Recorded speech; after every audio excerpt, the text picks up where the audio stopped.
राजस्व कार्यों की समीक्षा को लेकर आज इंदौर के कलेक्टर कार्यालय में बैठक का आयोजन किया गया। इंदौर कलेक्टर आशीष सिंह की अध्यक्षता में हुई इस बैठक में पता चला कि 12 या 13 प्रकरण ऐसे हैं जो 3 माह से अधिक लंबित हैं। इसको लेकर कलेक्टर ने राजस्व अधिकारियों के कार्यों को सराहा है। इसके अलावा कलेक्टर ने ई रिक्शा के रूट और बस स्टैंड निगरानी समिति की बैठक को लेकर भी चर्चा की। इंदौर कलेक्टर आशीष सिंह की अध्यक्षता में आज कलेक्टोरेट सभागार में राजस्व अधिकारियों के संग बैठक की गई।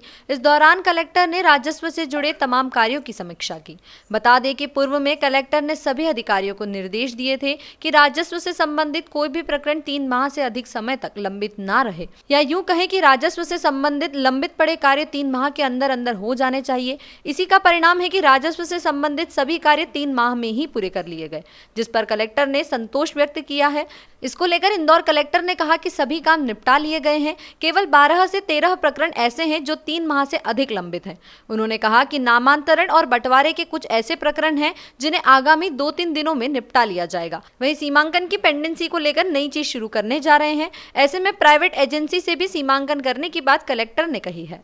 बस स्टैंड निगरानी समिति की बैठक को लेकर कलेक्टर आशीष सिंह ने कहा कि इंदौर में जितने भी बस स्टैंड हैं उससे हर दिन प्रत्येक बस से 50 और 75 रुपए प्रत्येक बस से लिया जाता है। इस फंड का सदुपयोग हो उसको लेकर भी कार्य योजना तैयार की गई है। कलेक्टर ने कहा AICTSL कंपनी की तरफ से जो फंड आता है उसका उपयोग कोई इंफ्रास्ट्रक्चर का काम हो, शौचालय बनाना हो या फिर लाइट लगाना हो तो इस फंड का उपयोग उसमें ही होगा। वहीं सड़क सुरक्षा समिति को लेकर भी चर्चा की गई। इसमें ई रिक्शा के रूट को लेकर भी चर्चा की गई। ऐसे 2 रूट तय किए गए हैं जिस पर पायलट बसेस पर कलर कोडिंग के माध्यम से चलाया जा सकता है। ये रूट पलासिया से लेकर बंगाली चौराहे के आगे कनाडिया तक का है और दूसरा रूट महूनाके से चंदन नगर रोड तक का है। यातायात पुलिस यदि इन रूटों के क्रियान्वयन की अनुमति दे देगी तो फिर इस रूट पर ई रिक्शा संचालित किए जाएंगे। देखिए, जो एक बस स्टैंड निगरानी समिति की बैठक हुई थी उसमें जो एक फंड रहता है, जो जितने भी हमारे बस स्टैंड्स हैं उसमें हर दिन प्रत्येक बस से जो है वो किया जाता है, एक पैसा लिया जाता है 75 रुपये पर बस और 50 रुपये पर बस। उसका जो फंड है अभी उसका कोई यूटिलाइजेशन नहीं हो पा रहा है, इसीलिए आज ये निर्धारित किया गया है कि AICTSL कंपनी के द्वारा जो फंड आता है वो खर्च किया जा सकेगा और संबंधित बस स्टैंड्स पे अगर हमको कोई इंफ्रास्ट्रक्चर बनाना है, शौचालय बनाना है, CCTV लगाने हैं, लाइट लगानी है, तो उस हेतु अगर कोई निर्माण होगा तो AICTSL करेगी। उस हेतु AICTSL को अधिकृत किया गया है।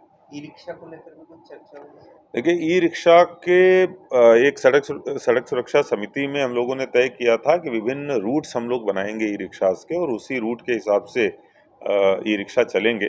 आज एक प्रेजेंटेशन के माध्यम से एक स्टडी जो हम लोगों ने कराई थी, तो 2 रूट निर्धारित किए गए हैं जिन पर पायलट बेसिस पर जो निर्धारित रूट हैं ई रिक्शा के, उसके हिसाब से कलर कोडिंग के माध्यम से चलाया जा सकता है। लेकिन ट्रैफिक पुलिस को वो चीज़ दी गई है कि एक बार उनके द्वारा अपने स्तर पर इसका आकलन करें कि क्या ये चीज़ इम्प्लीमेंटेशन होने के लायक है, इसको इम्प्लीमेंट कराया जा सकता है ट्रैफिक पुलिस के माध्यम से, और क्या इससे ट्रैफिक में सुविधा प्राप्त होगी। अगर ट्रैफिक पुलिस के द्वारा इस पर हामी दी जाती है तो फिर दिवाली के बाद हम लोग इस व्यवस्था को पायलट बेसिस पर 2 रूट से चालू कर सकेंगे। कौन से रूट? अभी जो रूट एक पलासिया से लेके बंगाली चौराहा और उससे आगे जो कनाडिया रोड है वहाँ का रूट लिया गया है। दूसरा गंगवाल से महू नाके से लेके चंदन नगर साइड का जो रूट है, 2 रूट आइडेंटिफाई किए गए हैं। लेकिन जैसा मैंने बताया कि ट्रैफिक पुलिस के माध्यम से इसको एनालाइज करके अगर इसको क्रियान्वित किए जाने योग्य है, उनके द्वारा अगर इसको क्रियान्वयन आसानी से हो पाएगा और उसकी वजह से अगर ट्रैफिक में सुविधा प्राप्त होगी तभी इसको दिवाली के बाद हम लोग पायलट बेसिस पे चालू करेंगे। देखिए, आरओ बैठक आज आयोजित करी गई थी जिसमें जो हमारे राजस्व के जितने भी कार्य हैं उन सभी की समीक्षा की गई और हम लोगों ने अपने लिए ये टारगेट रखा था कि ज़िले में कोई भी ऐसा राजस्व प्रकरण नहीं होना चाहिए जो 3 महीने से अधिक समय के लिए लंबित हो। और बहुत अच्छी बात है कि सभी ने मेहनत करके लगभग उस लक्ष्य को अचीव कर लिया है। आज जो समीक्षा में आया है कि कुछ 12 या 13 ऐसे प्रकरण केवल बचे हैं जो 3 महीने से अधिक के लंबित हैं, जो नामांतरण या बंटवारे के हैं, जिनको भी अगले 2-3 दिनों के अंदर निराकरण कर लिया जाएगा। साथ में ये भी निर्देशित किया गया है कि भविष्य में कोई भी ऐसा प्रकरण नहीं होना चाहिए जो 3 महीने से अधिक की अवधि में जाए, जिससे कि हमेशा ही हमारी इंदौर जिले की स्थिति रहे कि राजस्व के जितने भी प्रकरण हैं सभी 3 महीने के अंदर निस्तारित हो रहे हैं, कोई भी उससे ऊपर नहीं जा रहा है। इसके साथ साथ सीमांकन के लिए जो पेंडेंसी है उसके लिए एक हम लोग नई चीज़ जो है वो शुरू करेंगे। जो एक प्रावधान है एमपीएलआरसी में जिसमें कि जो प्राइवेट एजेंसीज हैं उनसे भी सीमांकन कराया जा सकता है। उसकी एक प्रक्रिया है कि टेंडर के माध्यम से उनको एम्पैनल किया जाएगा, एक रेट फिक्स किया जाएगा टेंडर के माध्यम से। तो वो प्रक्रिया शुरू करने हेतु संबंधित अधिकारियों को निर्देशित किया गया है। निश्चित रूप से अगर प्राइवेट एजेंसीज हम लोग लेके आएंगे तो उससे लोगों को भी सहूलियत मिलेगी और हमारा काम भी जो है वो ज़्यादा अच्छे और पारदर्शी ढंग से संपादित होगा।